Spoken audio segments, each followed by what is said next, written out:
Attorney Kaufman, good morning. How are you today? I'm well, had a bit of a break, 2 weeks away, but I'm fine. How is our beloved former President Rodrigo Roa Duterte, sir? Well, I've just come out from seeing him. He's in good spirits as usual. Sir, I have a series of questions. My first one is that the ICC plenary unanimously rejected former President Duterte's request to disqualify 2 judges. What is your reaction to this decision, sir? I trust the judges, and I trust the judges took the decision that they took for the right reasons. I have no reason to doubt them. Furthermore, new information has come to light, which I'm not at liberty to disclose, but it would have made a difference had I known about it before I made the request to disqualify the judges.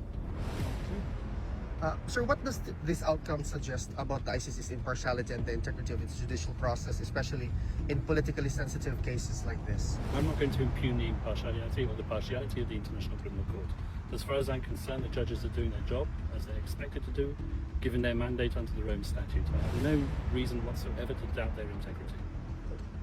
Sir, if the investigation proceeds and leads to prosecution, what legal consequences could President Duterte realistically face under international law?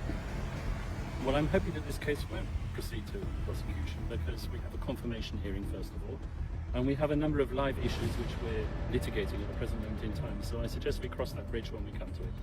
Sir, would you know that if there's really a clear timeline regarding the adjudication of the motion for the interim release? I would hope that within a month it would be decided. As I said, we've currently in the process of making a request for leave to reply. We hope to be able to reply to the prosecution's response to our request for interim release. And then the judges will rule. Under the Rome Statute, the judges are meant to rule on the request for interim release as speedily as possible. Sir, in relation to that, many people in the Philippines were a bit confused with when you previously stated that the prosecution did not oppose your request for interim release, and then apparently the prosecution's response or written observation with respect to the interim release request is that they strongly oppose that. Can you clarify that, Attorney? Once again, I stand by what I said. There was originally a non-opposition to interim release, but I'm not going to litigate the case now in the media. The case is a live issue, the matter is a live issue, sorry, before the court, and I'm not allowed to litigate it by way of social media. Thank you, sir. There are reports claiming that Belgium and Australia declined to host former President Duterte during his interim release. What is the truth behind this? Well, I don't know where Cristina Conti, because I guess that's who you're referring to, got that from. I'm not going to comment on any country. I'm not allowed to. These matters are confidential.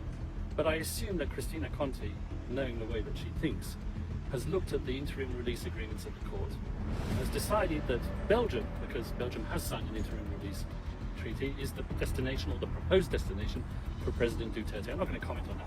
The same goes, by the way, for Honourable Justice Minister, or the Secretary of Justice in the Philippines, Mr. Rumula, Yes. who's decided that there's a Latin American country that's prepared to receive President Duterte. Once again, I assume that he thinks we're talking about Argentina, because once again, Argentina has signed an interim release agreement with the International Criminal Court. I'm not going to comment on that.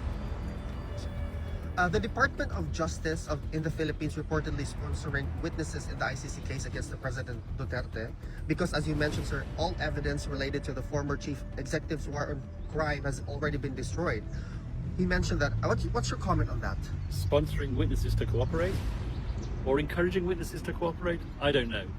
We'll investigate that matter, and if it's true, then they will be cross-examined, those witnesses, in court, and these allegations will be put to them.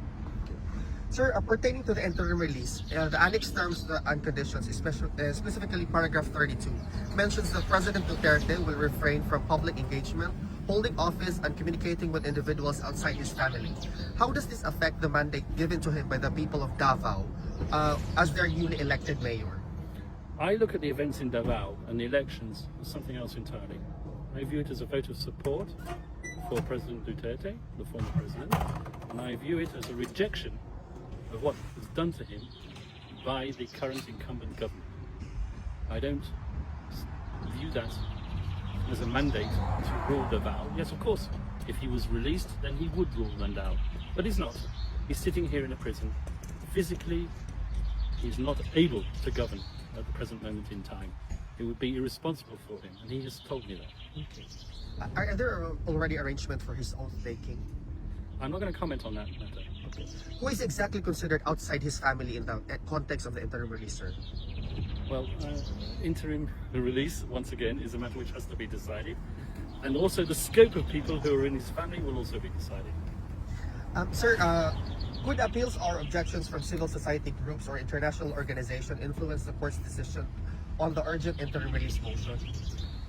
The victims have a right to make their voice heard, and they can comment on the application for interim release. And the court has already ordered the victims to make their observations known. They do that through a dedicated office in the court, which is called the OPCV, and the OPCV has responded. Sir, in this particular question, should the Philippines is already a non-member state of the ICC, to the Rome Statute, is it legally possible for it to voluntarily offer to host President Duterte during his interim release? Even non-state parties can host persons who are on interim release from the International Criminal Court, should the court approve it. Obviously, we would want President Duterte to go back to the Philippines. But if I'm not mistaken, the government has already stated, point blank, that it's not prepared to receive him. Will the public eventually be informed, sir, about which government or governments, if any, has expressed willingness to receive President Duterte should interim release be granted? I anticipate that could be the case in due course. Indeed. Sir, this question is highly political. Has your meeting with Senator Amy Marcos had any direct or indirect bearing on President Duterte's case before the ICC? Or if you're able to share what was the nature of, or the purpose of your meeting? I'm able to share that. It was me who asked to see Senator Amy Marcos. I wanted to see her because I saw her in action in the committee hearings. I was impressed by what she had to say. I was impressed by the way she handled those hearings. And I was impressed also by the conclusions and the report that she produced. So I asked to meet her in order to receive that report. And I did. Thank you, sir. Sir, and by the way, yes, go ahead. That report hasn't been published on the Senate website. I wonder why. Thank you, sir. Is it legally realistic for former President Duterte to seek any form of remedy or protection under Dutch domestic law while under the jurisdiction of ICC? Well, I think I know where that comes from. There's some Filipino lawyer who suggested that he might be able to seek remedies under Dutch law. That's not the case. Sir, the last question. Is it common for the Office of the Prosecutor to express no opposition to a motion such as the interim release? Or is this unusual and specific only to the President Duterte's case? As I've said, in the past, it's possible in offences against justice cases. However, this would be the first time if the prosecution do follow through on their original non-opposition, which was stated to me for one particular conviction. If they follow through on that, that would be the first time in an Article 5 case involving atrocity crimes or alleged atrocity crimes that the prosecution would express non-opposition to interim release, yes. Attorney KUAFMAN, do you have any message to the Filipino people who is closely following the development of the case of President Duterte? Yes, I do. As I said, respect the judicial process. A lot of gossip, a lot of allegations have been made, especially by people like Attorney Cristina Conti, that the supporters of former President Duterte are threatening witnesses or trolling judges. That is simply not true. Just respect the judicial process. Thank you, Attorney KUAFMAN. God bless you. Thank you, sir.